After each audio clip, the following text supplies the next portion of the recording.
For historian Stu Thornley now to discuss this a little bit further. What do you make of the top 5 Gophers that the fans voted in? They're great representatives of a period of Gopher basketball history, the last quarter of the 20th century, in which the program made some major gains, thinking of people like, say, Willie Burton, who was a part of that team in 1989 that was put together a couple of years ago after the coaching change, after the turmoil of 1986, and reaching the Sweet 16 in 1989, and the following year nearly making the Final Four.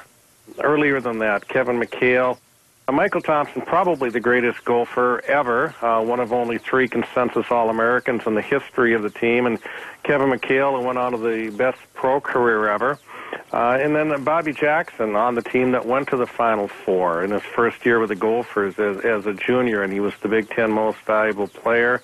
Trent Tucker, I remember watching him and Daryl Martin, Leo Rottens, Gary Holmes as they came in as freshmen with Jim Dutcher in 1978-79. They had 1 year with Kevin Mchale, and it was a few years later when those guys, that great freshman class, were all seniors, that they won the Big Ten title, and the work that Trent Tucker did with that team, the career that he went on to with the New York Knicks. In fact, I believe, if I'm not mistaken, all 5 of these players were first-round draft picks in the NBA.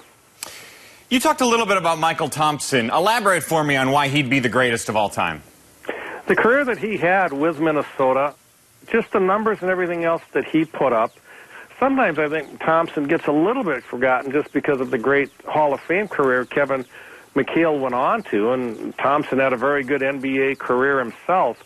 But I think many people really would look at Michael Thompson as probably the best player in the history of Gopher basketball. Great stuff, Stu. Thanks so much for the time. We appreciate it. Thanks a lot. Appreciate it.